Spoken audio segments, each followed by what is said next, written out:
मध्य प्रदेश में लोकसभा चुनाव संपन्न हो चुके हैं। पूरे प्रदेश समेत देश भर में अब 4 जून यानी कि परिणाम के दिन का इंतजार है और इसी दिन तय होगा कि देश में किसकी सरकार बनने के लिए जा रही है।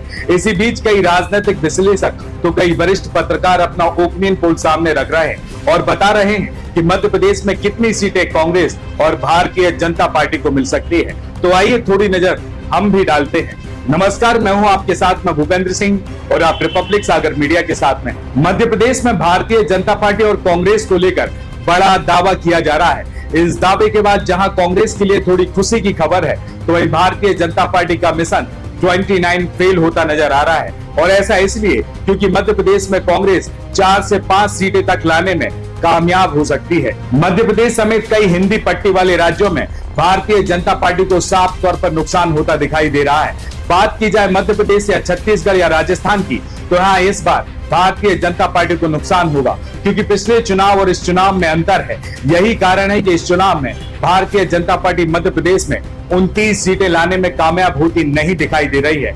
मध्य प्रदेश में पहले से कांग्रेस की 1 सीट है। अगर अन्य सीटों की बात की जाए तो कांग्रेस 4 से 6 सीटों पर बाजी मार सकती है। मतलब साफ है कि मध्य प्रदेश में भारतीय जनता पार्टी को पिछले चुनाव की बजाय इस चुनाव में काफी नुकसान होता नजर आ रहा है। इस बार चुनाव मध्य प्रदेश में कांग्रेस के लिए कुछ ठीक ठाक रह सकता है। मध्य प्रदेश में भारतीय जनता पार्टी देश में सबसे अधिक मजबूत नजर आती है। सालों से मध्य प्रदेश भारतीय जनता पार्टी का गढ़ रहा है। विधानसभा चुनाव के परिणाम सबके सामने है, लेकिन इसके बाद भी लोकसभा चुनाव में कांग्रेस 2019 की तुलना में बेहतर प्रदर्शन करती नजर आ रही है। मध्य प्रदेश की 29 लोकसभा सीटों पर 4 चरणों में चुनाव संपन्न हो चुके हैं। कई सीटों पर कड़ा मुकाबला है। वहीं राजगढ़ समेत कई ऐसी सीटें हैं जहां कांग्रेस मजबूत स्थिति में दिखाई दे रही है। राजगढ़, छिंदवाड़ा, रतलाम, मंडला लोकसभा सीट पर कांग्रेस की स्थिति काफी मजबूत मानी जा रही है। तो वहीं मुरैना, श्योपुर, ग्वालियर के अलावा सागर और दमोह लोकसभा सीट पर कड़ा मुकाबला भी देखने के लिए मिल रहा है। लोकसभा चुनाव 2019 में देश भर में 7 चरणों में मतदान हुआ था। 2019 के लोकसभा चुनाव में 67.09% वोट डले थे, जिसमें से पुरुषों ने 67.01% तो वहीं महिलाओं ने 67.18% और अन्य ने 14.58% वोटिंग की थी। 542 सीटों पर हुए चुनाव के नतीजे 23 मई 2019 को घोषित हुए थे। भारतीय जनता पार्टी ने लगातार दूसरी बार पूर्ण बहुमत हासिल कर दोबारा सत्ता में वापसी की थी। भारतीय जनता पार्टी ने 303 सीटें हासिल की थी, वहीं कांग्रेस महज 52 सीटों पर सिमट गई थी।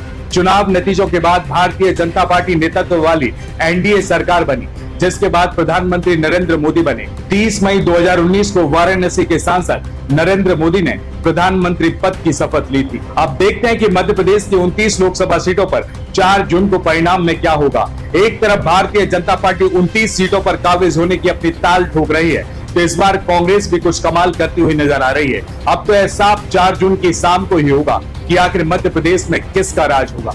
नमस्कार। रिपब्लिक सागर मीडिया को सब्सक्राइब अवश्य करें और आप हमारी आने वाली सभी वीडियो को देखना चाहते हैं तो आपको उसके लिए घंटी जरूर दबानी पड़ेगी, ताकि आपको सभी वीडियो की नोटिफिकेशन समय समय पर मिलती रहे। रिपब्लिक सागर मीडिया पर जो भी वीडियो आएगा वह सच की कसौटी पर कसकर ही आएगा।